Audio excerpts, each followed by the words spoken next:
Now that Joe Biden's out, who's going to be the new Democratic nominee? If you think it's guaranteed that it's Kamala Harris, you're wrong. And hold for who might be against her, because that is dramatic. And what's happening now is super interesting on so many fronts. Obviously, Joe Biden dropped out earlier this morning. In his first statement, he did not endorse Kamala Harris. Short while later, while I was in the middle of doing my live video about how he had just dropped out, one of our members told me that he had endorsed Kamala Harris. I looked it up. It's true. He did. But it's noteworthy that he didn't in his first draft, that at a minimum he forgot. And maybe he did actually forget, but that's also telling. It's telling of Joe Biden. It's telling of what he thinks of Kamala Harris.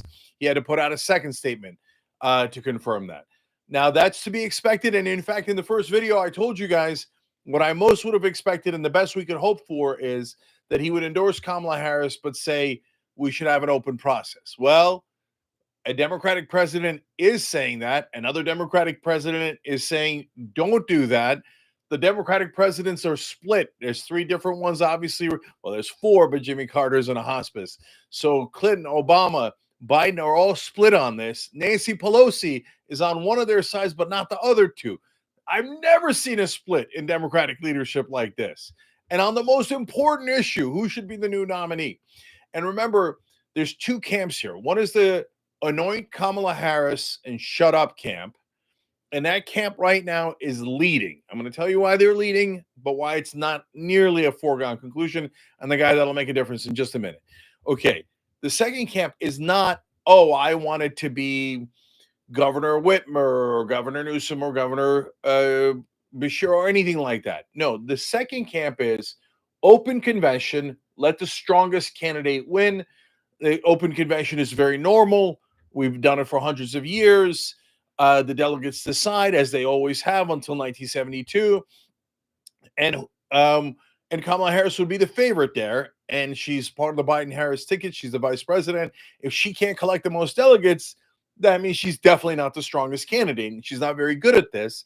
And great, we tested her. We found out who the strongest candidate was, whether it's her or someone else. And there's no opinion. That crowd that I'm in has no opinion on who it should be. We're just saying we should pick the best candidate and not anoint. Okay. So those are the two different camps, just to be clear about it. First of all, again, guys, I want to thank all of our members. We've been covering this honestly. You saw it. We saw this coming kind of basically literally a year before anyone else did. I want to thank everyone who signed the petition to get Biden out of the race. We started that petition 10 months ago. And you guys, our audience, you signed that. You saw this coming before anyone else did. When I read member comments during the live show, our show's live Monday through Friday at 6 o'clock Eastern, right? We do 2 hours, and then we do a bonus episode for the members. But to tune in 6 o'clock Eastern every night, right? Every weekday night. So, and in those moments, I was telling you guys, look, you're seeing this. It's crystal clear. The favorability numbers are as low as I've ever seen. He's losing all the swing states, etc. We've been on top of this, and you guys encouraged me to go forward. And I love that you were open-minded. And as I read your comments when we do the show live, I often say, look at that point. That is better than any point that almost anyone in mainstream media. You guys understand politics better than any of these so-called wise men and these use a super old school word like these poobahs in Washington, D.C.s, these big chiefs. Oh, trust me, I'm behind the curtain. I know what I'm doing. Does it look like they know what they're doing? We're switching candidates in July. Okay, they never knew what they were doing. If they listened to you guys, we would have switched candidates 9-10 months ago, 6 months ago. Now, but it's okay. It's still totally possible. So we are switching candidates. The question is to who. So now, when we talk about Kamala Harris, she's now has Joe Biden on her side with the asterisk that it took him a little while to get there, even within the day that he was resigning. Now, the other side that is on Kamala Harris' side is, it appears, MSNBC. And that is huge because they are their marketing and propaganda arm. So they're now saying, challenging Kamala Harris is unacceptable. Everybody fall in line. Okay. And the person saying that, and I'll give you her exact words. Obviously, that was my version of it. But it's basically Rachel Maddow. and Rachel Maddow now also admitting that Joe Biden had, quote, a zero chance of winning. So why didn't you say that yesterday on the air? Why didn't you say that a month ago? Why didn't you say that earlier? Why didn't you insist on it? I mean, because the primetime shows and the morning shows, they're not straight news shows. They do commentary. What was stopping you from being honest a day ago? All of the MSNBC hosts, it's a literal question. What was stopping you? Because today, all of a sudden, all the people who were kissing Joe Biden's ass and saying he should be in the race, and I didn't follow every host microscopically as to, what BS language they put out earlier. Oh, we have some concerns, but leadership, we bow down to leadership. And you saw it with your own eyes. And Morning Joe, of course, is the most embarrassing. So Biden, it's got to be Biden. He drops out. Here's a zero chance. Oh, it's a good thing. He's such a hero for dropping out because he had a zero chance. Well, why weren't you honest with your audience a day ago and a month ago? So they're unbearable. That's your context. So she's honest ex post facto about that. Then when they turn to who should be, the nominee should be, she says, quote, if the Democrats want to start a primary in late July and thereby commit electoral suicide, I won't be surprised. Now, I want you guys to notice this, and this is why our members are so good, because, and all of our viewers, because the reason we do predictions, guys, and A, I predicted Joe Biden would lose, like I said, about a year ago. B, after the debate, I told you instantly, I think about a day afterwards, yeah, guaranteed that he's going to drop out. It is not survivable. And here it is today, he dropped out. The reason we tell you things ahead of time is so you can see that these things have a pattern. And you can begin to recognize that pattern. That's why I love our viewers say to us all the time now, oh, now that you showed us, it's so easy to spot. You're right. There's clearly a pattern. You follow the money and all the other things that we talk about on the show. So there was no question he was going to drop out. It was just he was a stubborn old goat, and it took him 3 weeks. Again, as I said in the earlier video, God bless his heart. He did the right thing. I'll credit where credit is due. Once something is done, you don't have to belabor it. I'm just saying so that you guys know who to trust in the future. The reason we told you that it was going to happen is because the inevitability of the political momentum against the congressional Democrats and the donors stopping the money. And we told you, follow the money. Once Biden's power base is the donors. Once he loses the donors, he has no ability to go forward because he can't raise money on his own. And once you lose Congress, you have no, ability to rally your own party in a way that could lead to a victory. Teddy Cool, thank you for being a member. Thank you for saying hashtag Cenk was right. I appreciate you. I love you for it. But what I want you to, the reason I'm bringing this up, and Miss Ellen Lenant, thank you for joining. I appreciate you so much. Hit the join button below. Be part of our heroic members that partly made this possible, and I love them for it. The reason I'm telling you about who was right and who was wrong now is because when Rachel Maddow and every MSNBC anchor tells you, bow your head, it has to be Kamala Harris. Why? Why? You guys were the ones that were the most wrong. All of a sudden, we should trust you. And you never say it ahead of time. You always change the story immediately afterwards, right? But there's a second reason why. I want you to now take note of something you'll see in media all the time. People will say, like Maddow did there's going to be chaos. Oh, there's so much disorder. Oh, we can't have it. It would be crazy. But they never tell you why. Wait, we had a very active primary on the Republican side in 2016. It was the most vicious, most divisive primary I've ever seen. They talked about genitalia size. They attacked each other endlessly in the debates, and they won. We had the most contentious Democratic primary in 2020 with 27 different candidates, and the Democrats won. They never explain why quote unquote contentious primary is bad for the party. They just assume it. They're like, no, it will lead to disunity. Well, wait a minute. We already had the disunity. We have different opinions on who would be the best candidate. What you're saying is it would allow people outside of Democratic leadership and the donor class to decide when we don't want them in any way being part of the decision. We want this decision made in a back room by the donors and leadership. And we don't want you to have a second choice. That's what they're saying. They never explain why so-called chaos would be bad. In reality, it would be excellent because it would bring billions of dollars in free media coverage to Democratic candidates that the country would learn for the first time and it would increase their branding tremendously. If you care about the Democratic Party, that's very helpful. Most importantly, for my purposes, it would get attention to positive Democratic policies. That's positive for the Democratic Party, for the Democratic candidate this year around, and it's positive for the future, so people can go in the right direction. Jesse, thank you for gifting 5 Young Turks memberships. Lisa Ubiquitous, what a wonderful name. Thank you for joining. Appreciate it. Love everybody who joins. You guys are the Young Turks. We're not the Young Turks. You are. Okay. So now, Rachel Maddow, after not explaining why it would be quote unquote electoral suicide, a preposterous point. It is totally counterfactual to all the examples I just gave you. And I can give you so much more, both examples and reason why having an active, contentious process gets you the strongest candidate and the best chance to win, and the last vestige of democracy. But she goes on and says,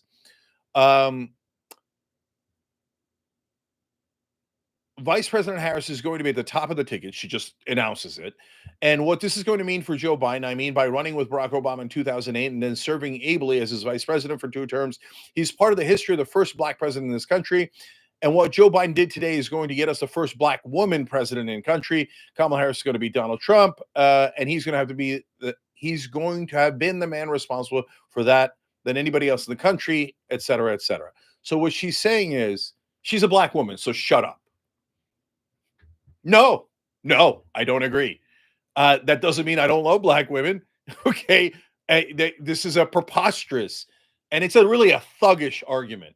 What it is oftentimes non-black people saying, I speak for black people, and you must pick her, whether she's the best candidate or not, because of her skin color and her gender. That isn't democracy. That isn't what the Democratic Party is about. No, and by the way, the most important part of that trick is just because they're of any particular ethnicity or gender doesn't mean that they're going to represent that ethnicity or gender. So, should we pick Ben Carson to represent black people? Of course not. That's preposterous. Should we pick Nikki Haley to represent women? Of course not. That's preposterous, right? Or Sarah Palin or Marjorie Taylor Greene. Absurd. But they say it with a straight face, as if she is black and a woman, so you're not even allowed to debate whether she's the best candidate. No, I don't agree. The majority of the Democratic Party doesn't agree. By the way, she has an excellent chance of being the strongest candidate, in which case we're all going to be super excited about her because she earned it. And because, you know what, guys? It's because we actually believe in equality. We actually believe in all those different minority groups because we're in those minority groups. We believe in women. We believe in all of this. What they're saying is we don't really believe she can earn it. We just have to hand it to her. And I'm saying, why wouldn't she be able to earn it? Whoever gets the most delegates wins. Why? Kamala Harris is the person most likely to win the most delegates. She's getting the backing of half the party. So what are you afraid of? It doesn't make any sense at all. They don't believe in her, and that's why they're trying to protect her. So if you said to me, hey, do you want your candidate tested? I'd say, of course. How do I know that I'm picking the best candidate? What, I'm the one person that knows ahead of time? No, here I am telling you. And I'm well known to be a bit of a loudmouth. And so it's not like I'm shy in having opinions, but I'm telling you, I don't know who the strongest candidate would be. That's why they should fight for the delegates so that we can find out. You can't be more reasonable than that. But MSNBC says, no, Democratic leadership should decide. But which Democratic leadership? Because now we have a giant split in the party. I can't wait to tell you about this. Give me one more second here. Ralph V., thank you for joining. Daniel Ortiz, thank you for joining. And you guys are wonderful. I appreciate you. And guys, you could also upgrade through that button, and that helps a lot too. GGG, thank you for joining. Ciamanto E, thank you for joining. Appreciate all of you. Okay, now, guys, now I just told you Biden endorsed Kamala Harris, and the Clintons came out and have endorsed Kamala Harris, Bill and Hillary Clinton. Okay, so who has not endorsed her? This is where the drama comes into play. Number one, Nancy Pelosi put out a statement, did not include Kamala Harris as the clear nominee. No, she's in favor of a quote-unquote mini primary. I'm going to give you a quote on that from the New York Times in a second. Nate Dogg, thanks for joining, brothers and sisters. Love you guys. This is of the people, by the people, for the people. That's how media should be, so that it's honest and it shares the real news with you guys, and not just marketing for any particular leader or party. So, New York Times reporting that Nancy Pelosi yesterday saying that she thinks it should be a mini primary, an open convention, and we should pick the strongest candidate. The fact that she is not anointing Kamala Harris is gigantic, but there's someone even larger that I'm going to tell you about in a second. So then Zoe Lofgren is often a person who speaks publicly for Nancy Pelosi. Insiders know, and the New York Times notes correctly, that when Lofgren speaks, she's oftentimes carrying a message for Nancy Pelosi. First of all, they already have the notes of the meeting of Pelosi saying it to the other Democrats. But on top of that, Representative Lofgren said publicly, quote, "I don't think we can do a coronation, kind of a mini primary, maybe a vetting hosted by former presidents, including Obama and Clinton, would be helpful." So saying no coronation. And Nancy Pelosi in the closed door meeting with other Democrats said that she does not want to, quote unquote, anoint. So that is huge. Hey, Raiders all day, 2519. Funny handle. I like it. Thank you for joining, brother. Okay, welcome aboard. This is a news organization led by the people. So that's why we never suck up for access. We don't care what the powerful say. I was saying all along, what, we're worried about Joe Biden's feelings? I thought democracy was on the line. No, we're supposed to represent the average person, the voters, real people. And since we're powered by you guys, our source of power is you. So that's why I asked you guys to join. That's why I asked you guys to help at tyt.com/team. And the links are always in the description box. Okay, now we get to the main event. So guess who is not endorsed Kamala Harris, even though he has put out a statement? Barack Obama. Okay, so that is huge. So if Barack Obama is in our camp, and that's an enormous indication, to put out a statement thanking Joe Biden, saying he made the right decision, he's a hero, but not mentioning Kamala Harris, that means ball game. They got Biden and Clinton's. We have Obama and Pelosi on our side. That's a powerful combo to have. Now, Obama has one other thing that's super important that is going to affect this. But first, I want to read you the statement that he wrote so that you know exactly what I'm referring to, and you can parse the language yourself. First, Cornelis Widowfit, thank you for joining, brother. Benjamin Gilbert Liff, as always, total hero. I appreciate the super chats, brother. You're amazing. And one last one here, if I can get it right. And Jay Costas, you guys are terrific. Thanks for joining. Hit the join button below, join them. Okay, here we go. So on Obama, here is what his statement said, the relevant part when it comes to other nominees. We will be navigating uncharted waters in the days ahead, but I have extraordinary confidence that the leaders of our party will be able to create a process from which an outstanding nominee emerges. That's it. He's in our camp. So he could change his mind later, and there's a lot of pressure to support Kamala Harris, but that is Obama saying we need a, quote, process from which an outstanding nominee emerges. That is saying no anointing, open convention, let the delegates pick. Yes, that is enormous, because that means the two sides of the Democratic Party are split. The Democratic leadership is split.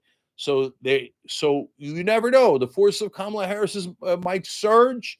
And then, by the way, if you anoint Kamala Harris, you also anoint whoever she randomly picks as her VP. There'll be no process for that either. She could just go Buttigieg, and there you are. You're stuck with another guy who I don't think will be electorally helpful at all. But the elites love him because he speaks for corporations and the rich, and he looks like a little corporate dude that they empathize with and relate to, etc. But the average guy doesn't. Let the strongest win in the convention. Now Obama agrees. So don't just anoint two different people. Just give us a tiny bit of democracy, for God's sake. Okay, so last thing here. And then, of course, Monday, we're going to have huge updates for you guys at 6 o'clock Eastern every weekday, 6 o'clock Eastern. Make sure you're watching the show live. Thank you, guys. So Look, the last reason why Obama makes an enormous difference, other than the split in the Democratic Party, is because it's hard to say you're discriminating against Kamala Harris for being black when the former black president says, no, we should have a, a process from which an outstanding nominee emerges and not just anoint Kamala Harris. It's just, and look, guys, there's a million real instances of racism in the country. And we talk about it on the show, and it's usually done to the average person, to a guy with no power, to a woman with no power. And usually folks get away with it, but not because of the smartphones, et cetera. The world's a little bit different. But when it comes to the elites, they play these identity politics games, having nothing to do with actually delivering for those voters, but having to do with you have to pick me because of my identity. Well, that's much, much harder to pull off when the first black president doesn't say that you should be the nominee, that we should have a democratic process to pick the nominee. That makes that bit a shell game that the elites play in Washington for, whichever side they happen to be on, much harder in this case.